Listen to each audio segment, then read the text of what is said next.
brushed up against his ankle. "Stupid name for a cat," I muttered. "And that thing does belong in a zoo. She should have called him Mr. Prickles. Damn thing hisses at me whenever I come within 50 feet of the register." Irma Darling. No, really, it was her name, and she insisted all gentlemen over the age of 25 refer to her as such. Except she wanted to be Irma Darling. She was also as mad as a box of frogs on a trampoline, and utterly delusional if she believed Mr. Pickles was a sweet, cushy, cuddly cat. "That's because you almost ran him over when she got him last month, sweetheart." I held up my hands. I was under the limit. Don't blame me if the dumb creature jumped in front of my truck. Dad offered me a withering look. "You just hate cats." "No, I hate that cat. There's a difference." "Are we talking about Mr. Pickles again?" My stepmother wandered into the room, pasta sauce decorating the front of her white shirt. Her blue eyes scanned the pair of us from beneath thick, dark eyelashes, and her pale pink lips curved, wrinkling at the edges. "That demon cat scratched my leg when I went to the store this morning.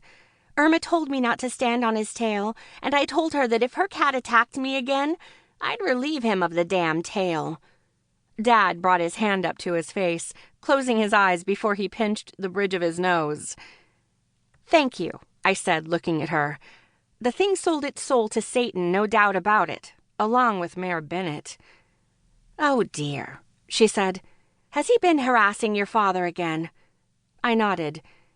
"The man needs to focus on our potholes. I have half a mind to write a strongly worded letter to the council." "I'll co-sign," I offered. "I need a drink," Dad said. "Portia, honey, if you write another letter to the council this year, they might... Well, I have no idea what they'll do, but Counselor Jeffries will lose his mind." Mom wiggled her finger at him, the bright red of her nail a quick flash of color through the air. "You can't lose a mind if you don't possess one in the first place. I've half a mind to run for council next year." "Excellent," Dad drawled. "You have half a mind to run for council, and the other half is focused on writing them a letter. Do you think you could spare a little to focus on not burning dinner?" I bit the inside of my cheek so I didn't laugh. "Keith Hancock, I'll wash your mouth out with soap if you keep sassing me." "You'd have to catch me." "That wouldn't be hard, dear. You haven't moved from the sofa for 3 hours." I burst out laughing, quickly covering my mouth with my hand. Dad shot me a look that was a cross between "shut up" and "don't validate her." Of course, I didn't stop laughing. I'd stopped being afraid of that look 10 years ago and got a wink from Mom for my troubles. "Can I help you in the kitchen, honey?" Dad asked, now all sweetness and light. "You can lock the workshop. Don't think I didn't notice the door open and you're not sitting there until 2 in the morning building that coffee table again." "Oh," escaped my mouth. "Are you almost done?"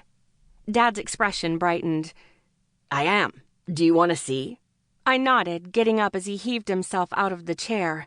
"I haven't seen it since you started carving the first leg." "The first 3 are done now. They just need a bit of sanding and varnishing. Come see." I followed him out of the room to an eye roll from Mom, but it was a fond one. After all, she'd come into our lives when I was 13. She knew my father's true passion was carpentry, and she knew that all the aspects of building and handiwork were ingrained into my very soul. And my dad? Well, he was the best damn carpenter in the whole state, and this coffee table had been his pet project for months. My phone beeped with a notification right before I could enter the barn. I held up a finger so Dad knew I'd be inside in a minute. The notification bar showed a new email to my work address, so I clicked it to open it. To Hancock Handyman Company, K. Hancock at hancockhandymanco.com. From Brantley Cooper, brantley-cooper@gmail.com. Subject, regarding website contact form. Dear Sir/Madam, I'm contacting you to discuss the possibility of a consultation. I recently moved to town and I would like to have someone come in and fix up my children's bedrooms. They're not in great